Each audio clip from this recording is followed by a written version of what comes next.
This is chapter 23, part A. This is covering the digestive system. The main function of the digestive system is to obviously take in food. It needs to break that food down to get the nutrients, absorb those nutrients into the bloodstream, and then anything that is not digestible, it needs to get rid of. The various organs of the digestive system are grouped into one of two groups, the alimentary canal or the GI tract or gastrointestinal tract. You can use any of those terms. Basically, think of it as a long tube that's muscular. It runs from the mouth to the anus. And its purpose is to digest the food, so it's going to break it down to smaller fragments, absorb that. This will include the organs of the mouth, the pharynx, esophagus, stomach, small intestines, large intestines, and the anus. The other group are the accessory digestive organs, such as the teeth, the tongue, the gallbladder, as well as some of the glands that are producing secretions that are going to help with the chemical breakdown of the food. Those digestive glands are the various salivary glands, the liver, and the pancreas.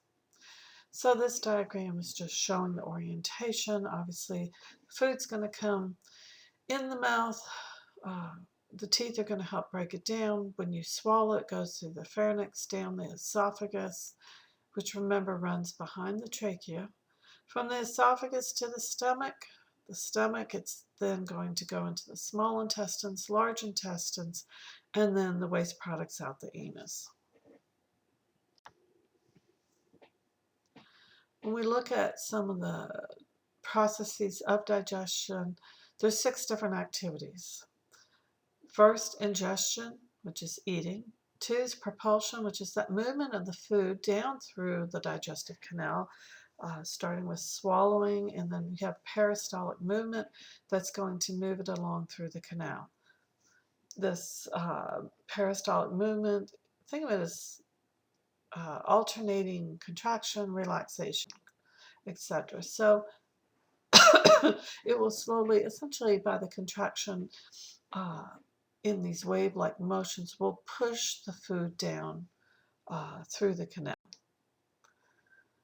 Continuing on with the digestive processes, number 3, the mechanical breakdown. That includes things like chewing, mixing that food with the saliva.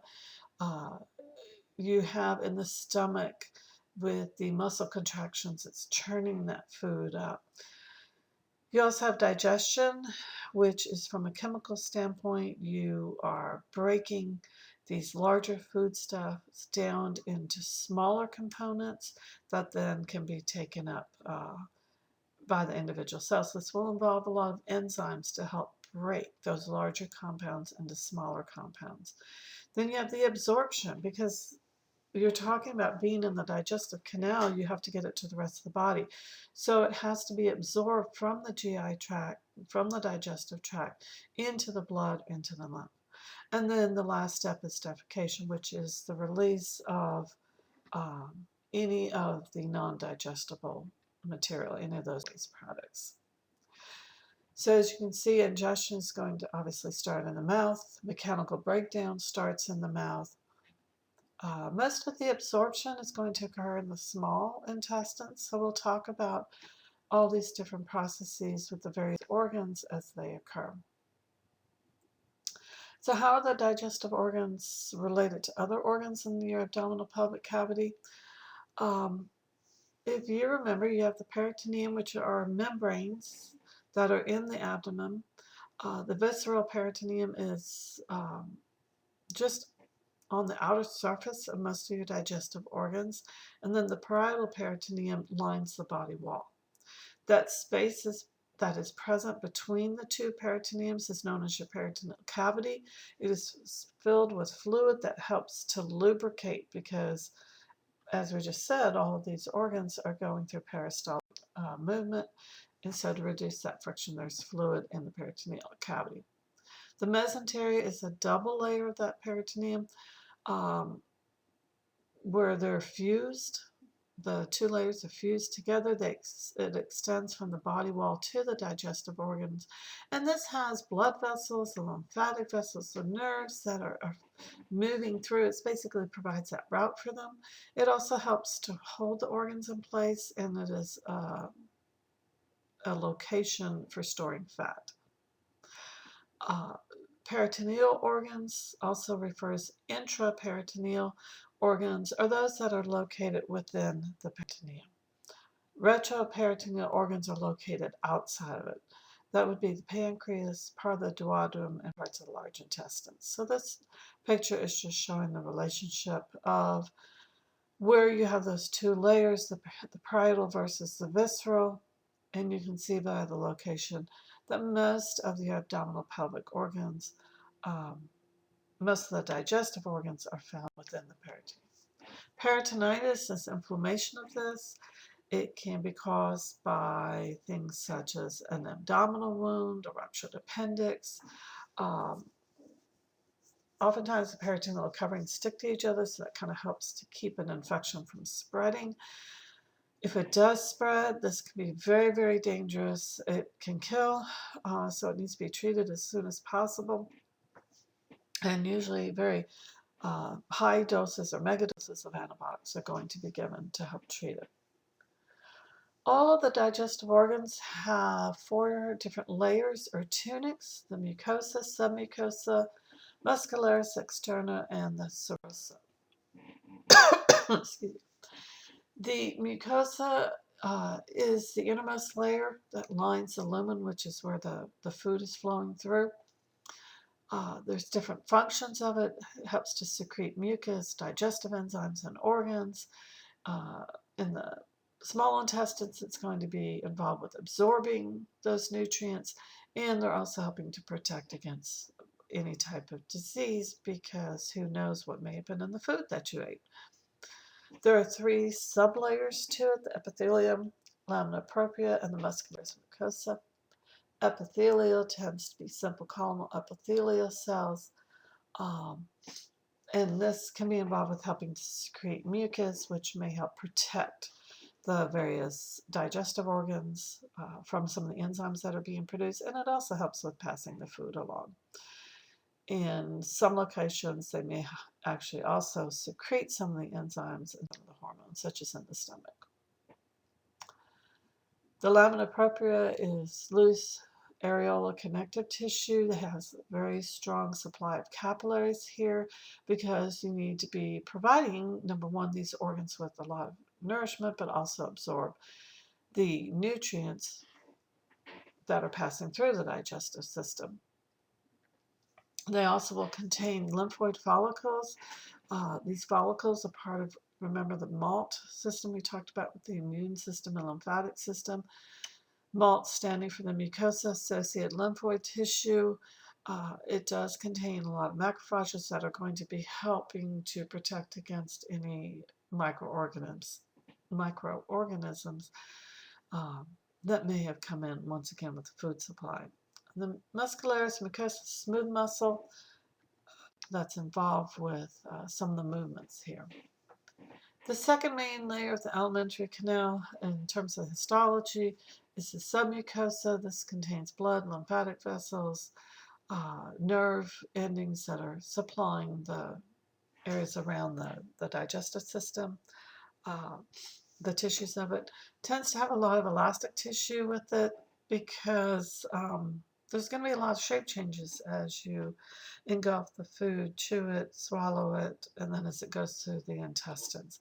So you have the normal shape. It's got to expand when, say, large amounts of food are passing, and then it has to then go back to its original shape.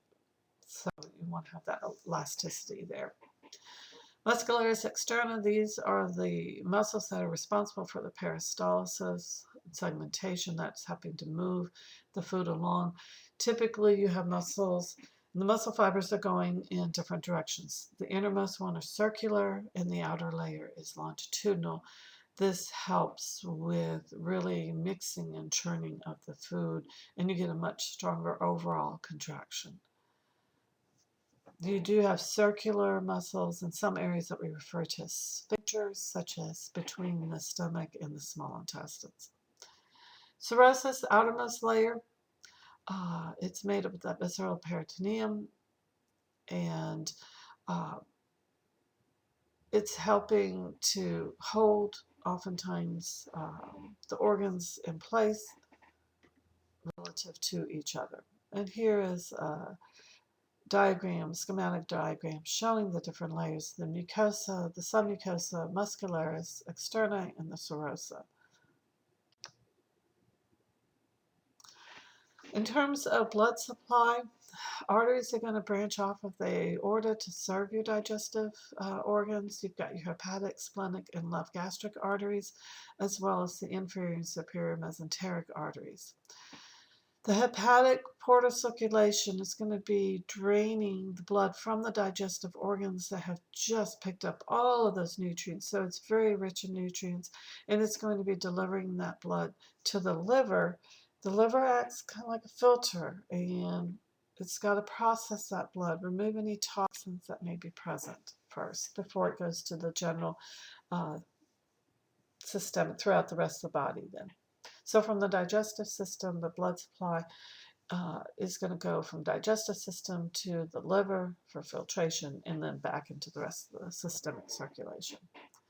In terms of controlling, you have enteric nervous system. A lot of the nerves are going to be basically controlled separately from the brain and spinal cord. I mean, they're obviously attached to it, but they're going to be responding to different factors as far as trying to regulate the glands when they secrete, say, mucus, when they secrete various enzymes, when do the smooth muscles contract, and overall the peristaltic movement. Short reflexes, this is going to be mediated by the enteric nerve plexus. They were responding to different stimuli that are coming from the GI tract itself. Long reflexes are responding to stimuli typically from outside the GI tract. It's usually coming from the autonomic nervous system, which, remember, is subdivided as your sympathetic and parasympathetic system. Parasympathetic remembers that relax and relaxation. This will enhance or increase digestive processes. The sympathetic is the fight or flight, and it's going to inhibit digestion. Once again, if you're in a crisis situation, it really doesn't matter at that point whether you digest your chocolate chip cookie that you just ate. So sympathetic will inhibit digestion. So this diagram is just showing the different types of stimuli, the different receptors that may be picking up, stretching, chemical receptors, etc., and the responses, and how all of these are working together. So the digestive activity is going to be stimulated by a range of both chemical and mechanical stimuli, like say stretching, changes in pH, presence of substrates. When the stimulus is received, it's going to stimulate some of the reflexes for the smooth muscles to start contracting so that you can start mixing the food as it's passing through the digestive tract. You also activate or inhibit various glands to secrete hormones, digestive juices, so you can start breaking down the foods. As I said just a little bit ago, your intrinsic controls involve the short reflexes, extrinsic involve the long reflexes of the autonomic nervous system. There are hormones that are being produced from cells in both the stomach and the small intestines, and they oftentimes stimulate either that same organ or other organs to also start secreting additional either enzymes or hormones to aid in the digestion, stimulate contraction of some of the muscles, once again for digestion to occur.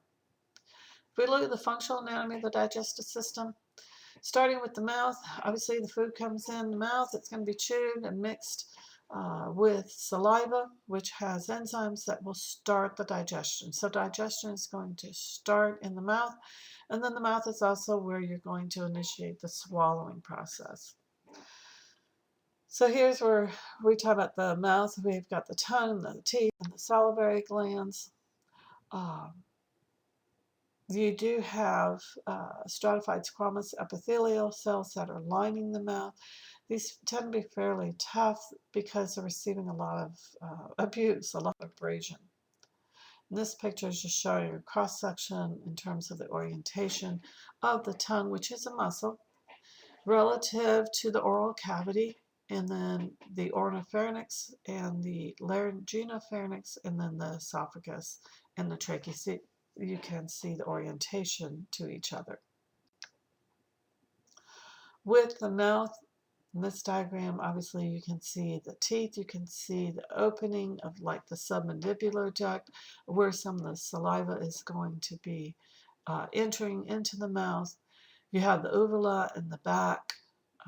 You've got the soft and hard palates. The lingual frenulum is what attaches the tongue to the base of the mouth. Said earlier, the tongue is skeletal muscle. It's going to help with the mixing of the food, positioning of the food in the mouth, forming that bolus, which is what we call that mixture of food and saliva once you swallow it. Tongue's also going to be involved with helping to initiate the swallowing process. It will also be involved with speech, and it does contain the taste receptors. On the surface of the upper surface or superior surface of the tongue, you do have the papillae. A lot of these do contain your taste receptors, which you should have studied back with the special senses at the end of A&P1, where you know at least that they are embedded below the taste buds are embedded below, or the receptors below the surface of the tongue. So you do have as you can see in here, some of the tonsils. You can see where the epiglottis is relative to the tongue, and where the different types of the papillae are located, or bumps on the tongue. The salivary glands, the function of saliva is to help cleanse the mouth. It will help dissolve chemicals. In order for you to taste them, they must be dissolved. It helps to moisten that food. That's going to make it easier to swallow. It compacts it into the bolus. It does have the enzyme amylase, which is necessary for the breakdown of starch. So that's why we say digestion begins in the mouth. Most of the salivary glands are located outside of the oral cavity, which is why it's referred to as extrinsic. Those three major salivary glands are the parotid glands. This is anterior to the ear, in front of the ear. That is the largest of the salivary glands. Then you also have your submandibular and sublingual glands. So those are all three salivary glands. You can see the location of them here and how they drain into the oral cavity. So what is saliva composed of? It's mostly water. It is very slightly acidic. It does have some electrolytes like sodium and potassium in it. It does contain, as I just said, amylase in there. Has a few proteins in it. Lysozyme is antibacterial components to it, so it helps to prevent infection. It'll kill any bacteria that may have entered in the food. It does contain some waste products in it as well. If you inhibit the production of saliva, that can increase the chances of tooth decay. And why is that? It's because you're not cleansing or rinsing your mouth out. The mouth gets dry, which can make it very difficult to, or more difficult to talk, and make it more difficult to eat because you're not able to moisten the food as well. Because saliva does contain these lysozymes and it's constantly flushing or cleansing the mouth, those enzymes are not there to kill the bacteria, so you can have an increase in the number of bacteria in the mouth, and that can lead to tooth decay. If we look at the teeth, mastication is the process of chewing. You're going to tear the food and then grind it up, chew it up into smaller pieces. The primary teeth or primary dentition consists of 20 baby teeth or deciduous teeth. It varies as to when you see those. It can usually starts about 6 months where a baby gets its first teeth and continues about 24 months or 2 years of age. After the baby teeth, you have your permanent teeth. There's 32 of those. And this shows on top the milk teeth or the baby teeth, and on the bottom the permanent teeth. The names of them, we do classify them or groups: your incisors, canine, premolars, and then the molars. In the front, you'll notice where you have your incisors, which are for tearing, and then the molars in the back are designed more for chewing of the food. This cross-section of a tooth shows what is below the gum line is the root. Right at the gum line, really ideally should be below the gum, is the neck, and then the portion you see is referred to as the crown. The crown is covered with enamel. Below that is the dentin. And then in the interior, you have the root canal and the pulp cavity, which contains blood vessels and nerves. If you have, it can be caused by various issues, damage to the tooth, where they then have to do a root canal. What they do is they go through that root canal into the pulp cavity and basically destroy the nerves to that, and it's going to destroy the blood vessels to that tooth. An impacted tooth is when the tooth remains trapped in the jawbone. It does not emerge from it. This can cause pressure and pain, and the treatment would be the removal from. Usually we see this with the wisdom teeth. Dental caries refers basically as cavities where you are destroying that enamel and dentin. How? By bacteria. You have plaque, which is a film of bacteria and debris and sugar that sticks to the teeth. That can form on the teeth. The acid starts to dissolve the calcium salts that are present there. How do you prevent this from occurring? Every day, usually recommend at least twice, and basically brush your teeth and floss your teeth. Gingivitis is when you start to form this tartar or calculus on the seal between the gum and the teeth. And this can lead to anaerobic bacteria. You need to clean this off. Damage can be reversible. Periodontal disease is along the gum line. Has become inflamed. It can escalate to disease. And the cells that are trying to infect any of the microorganisms that it sees as foreign invaders, it also starts attacking your tissues. And it can destroy the ligament that's known as the periodontal ligament that's helping to hold that tooth in place. And if left totally untreated, it can lead to tooth loss, which obviously you don't want to. If bacteria are able to get in through that gum line of where the gum is supposed to be attached to the tooth, one concern there is that can it enter then into the blood supply and get into the, once it's in the blood supply, get in systemic through into the body? Yes, that is potentially a problem. So you need to be aware of this. Some individuals, such as myself, I have a minor heart murmur. So whenever I go to the dentist, just routine cleanings, they know they're going to be working right along the gum line. And there is that slight risk that if there are bacteria there, it could, instead of them removing it, it could get into the blood supply.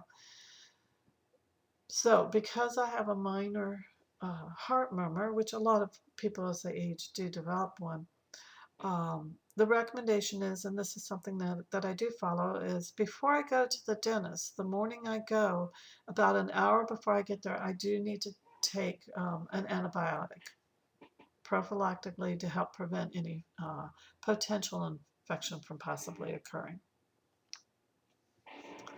The food, when it leaves the mouth, it's going to go in the pharynx. It's going to go in. Remember, the pharynx is divided into three parts. The oropharynx and the laryngeal pharynx, the bottom two portions of the pharynx, are shared both with respiratory and digestive systems. In other words, it's shared with both the mouth. So you've got not only your food, your drink going down, but also air from breathing.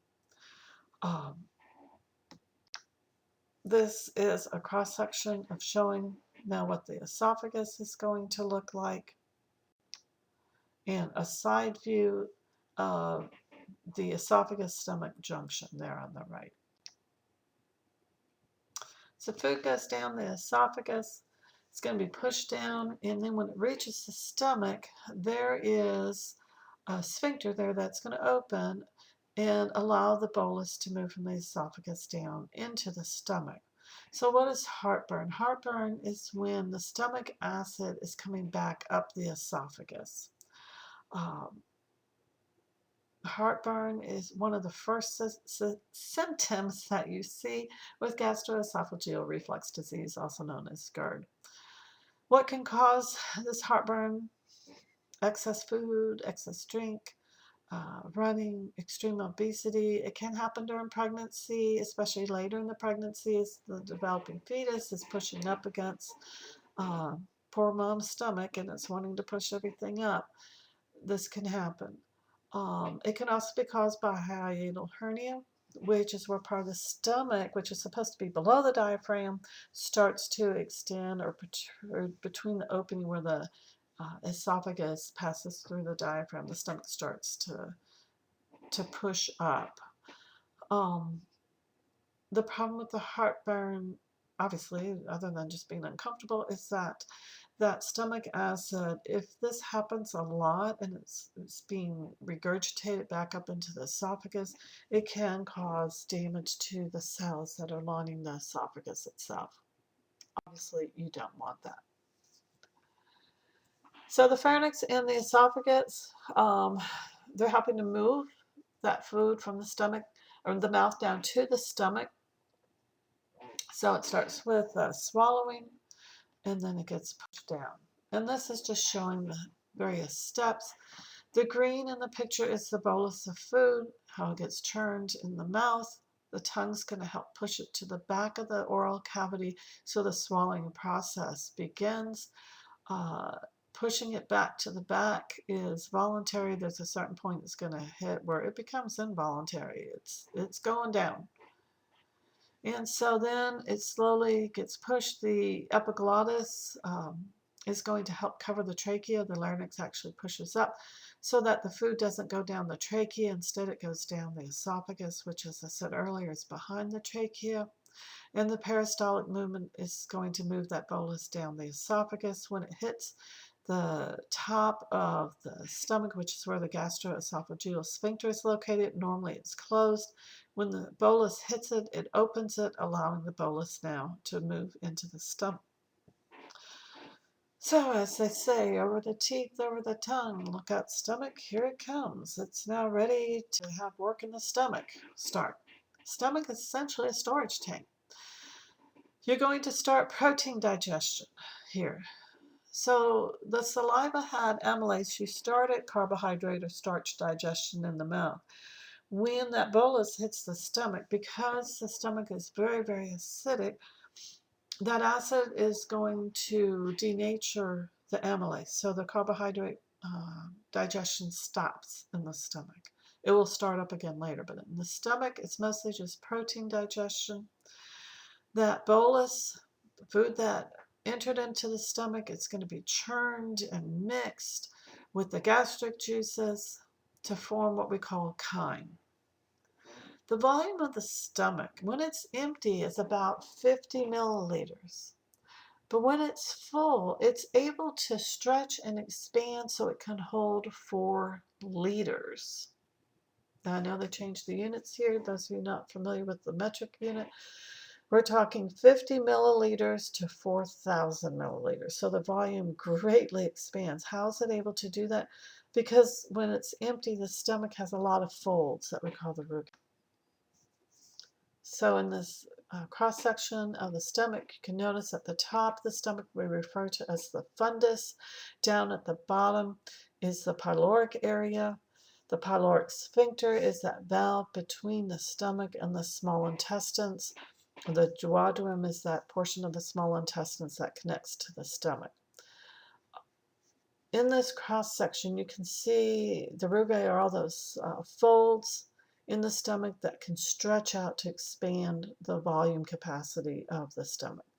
The other thing to notice is in the cross-section, in this picture, you can see how there's 3 different layers throughout the body or the main portion of the stomach of muscle. And the fibers are running in different directions of each layer. And that's really important because that really assists as they all start to contract, aids in the mixing and churning of the stomach so that you get better efficiency of digestion and mixing that occurs there. The autonomic nervous system helps to supply the stomach. The sympathetic fibers and parasympathetic fibers are relayed there. You do have obviously very good blood supply as well from the celiac trunk and the hepatic portal system. The mucosa layer in the stomach is somewhat modified here. It's composed of a lot of mucus cells that are secreting a mucus that's going, part of this is helping to protect the stomach. You also have what are known as gastric pits. The gastric pits lead down at the bottom of them is the gastric gland, which is producing the gastric juice. So the gastric juice is produced by the gastric gland that is at the base of the pits, the gastric pits. The glands in the fundus and the body, the upper 2 portions of the stomach, are producing most of the gastric juice. There's several different types of gland cells that are in this area. Once again, here's another cross-section showing the different cells, such as the mucosa neck cells, parietal cells, chief cells, and the surface epithelial or mucus cells. And then the intraendocrine cells down at the base. The mucosa neck cells, these are producing an acidic mucus. The parietal cells, these are secreting hydrochloric acid, which has a very, very low pH. Hydrochloric acid is going to help denature proteins. It will activate pepsin. It will kill a lot of bacteria that may have entered in with the food. And then it also has an intrinsic factor to it, which is going to be necessary in the small intestines for the absorption of vitamin B12. The chief cells are going to be secreting pepsinogen. This is an inactive form of the enzyme. For it to work, it must be activated to pepsin. How is it activated? By the hydrochloric acid and also by pepsin itself. Chief cells are also producing some lipases. And then the intraendocrine cells are secreting various chemical messengers that act as paracrines and hormones. And once again, this is showing a cross-section of, in the gastric gland, the 4 different types of cells that are present. The mucosal barrier is there in the stomach. As I said, you're producing this acid that is a very harsh condition, so it has to protect the stomach. So you've got a mucosal barrier. It's a thick layer of bicarbonate-rich mucus. And the stem cells are very active here. The surface cells are being replaced about every 3 to 6 days. Gastritis is the inflammation basically of the stomach's mucosal layer. It has been breached, so it causes that inflammation of the stomach.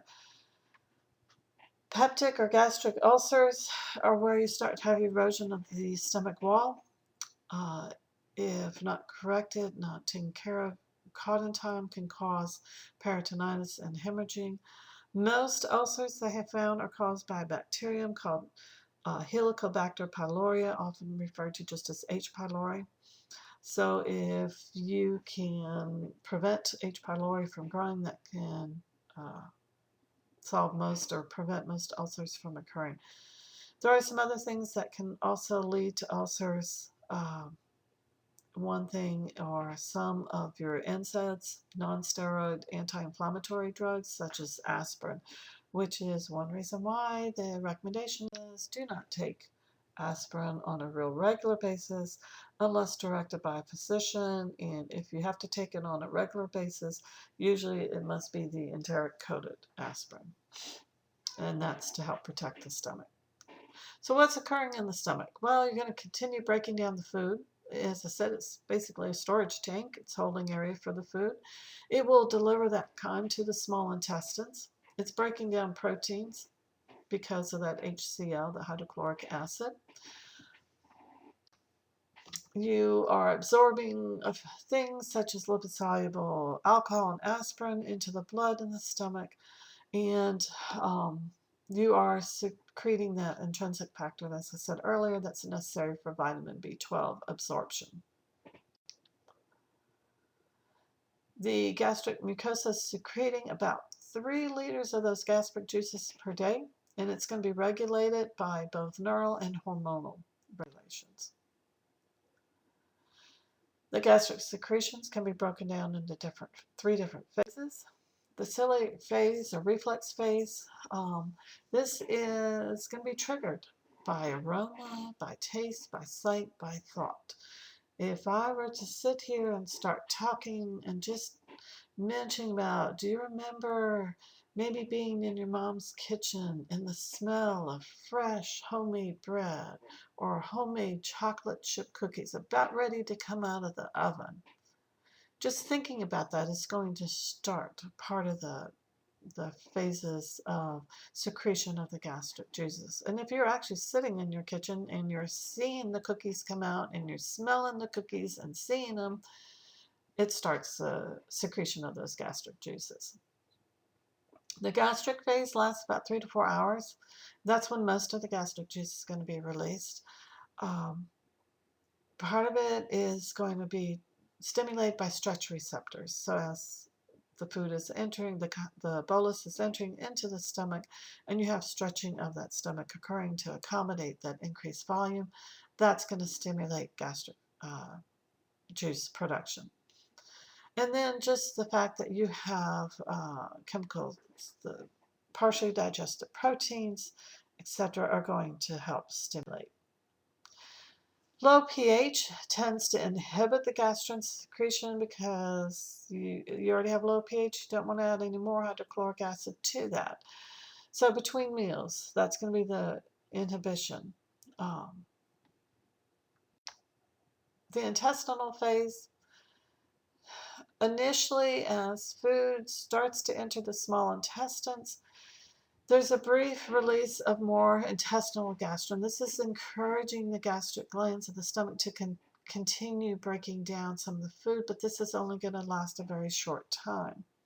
As the intestines fills, then it's going to inhibit and shut down the intestinal phase. What's going to inhibit the gastric secretions? As the food enters into the small intestines, the change in the shape, the stretching of the duodenum, which is the first section of the small intestines, as that chyme is entering in it, that's going to be one factor that can cause inhibition. The presence of that acidic chyme, the fatty chyme presence, and the hypertonic chyme presence, is all those 4 things are going to help to inhibit the secretion of the gastric juices. Why do you want to inhibit? Well, as the chyme's moving into the small intestines, you don't really need it to break down the stomach because you've already been breaking down the chyme.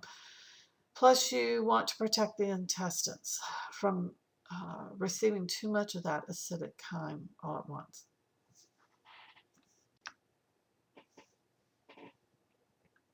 So this just shows some examples of how you can inhibit the production of those gastric juices as it enters into the chyme. And this is a really nice summary table showing both the stimulatory and inhibitory effects associated with the digestion at this point.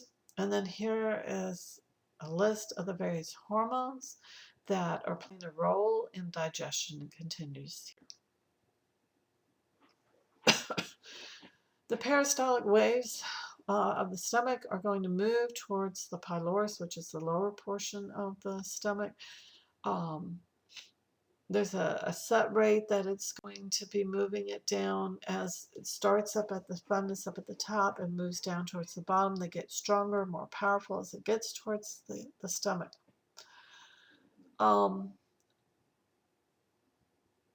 About 3 millimeters of chyme is going to be delivered into duodenum at a time, and the rest of the fluid is going to be pushed backwards into the stomach.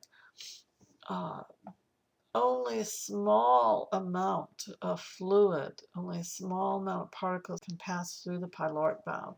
So in this figure, you can see in step 1, propulsion.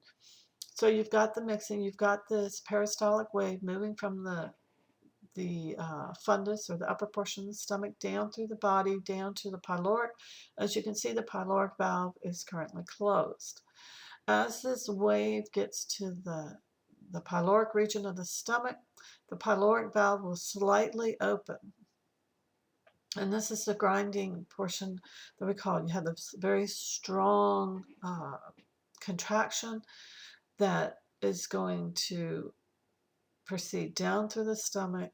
As I said, the pyloric valve opens a little bit, and about 3 millimeters of the fluid is released from the stomach into the small intestines.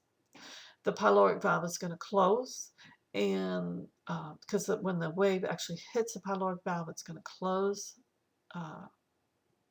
that pyloric valve. And then what happens to the rest of the remaining fluid in the stomach? It goes backwards. Kind of think of it kind of like a wave hitting a wall, and then it goes back and splashes back into the upper portions of the stomach. Then you get a peristaltic wave, and repeat this again. So you release 3 mils, close the valve. Here comes a peristaltic wave, open the pyloric valve, 3 mils is released, close the valve, splash. This is a way of regulating the emptying of the stomach. You don't want to overfill the duodenum too fast. You want the chyme as it enters to the duodenum to be able to move slowly, because in the small intestines is where most of the absorption is going to occur.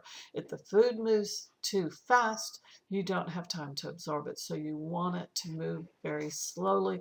Plus also, like I said earlier, you want to be able to control that acidity from the stomach does not enter into the small intestines too fast, because it has to neutralize it as well when it enters into the small intestines. So how long does the food stay in the stomach? On average, about 4 hours, but sometimes it can be less than that, sometimes more. That's just an average. So this table or figure is just showing some of the both neural and hormonal factors that will play a role in regulating the emptying of the stomach. So what is vomiting? It's when you have extreme stretching, typically of the stomach, or irritants that will trigger you to vomit. You have sensory impulses, chemical impulses that will stimulate an area of the medulla, which is involved with controlling vomiting. One thing you have to be careful of, if you have a patient who has excessive vomiting, this can lead to dehydration, so you need to watch their fluid intake, and not just water, but you need to be careful about their electrolytes as they're vomiting, that the acid-base balance can get out of whack and lead to additional problems from that. So you typically need to replenish the fluids, but not just with water, but also with electrolytes as well.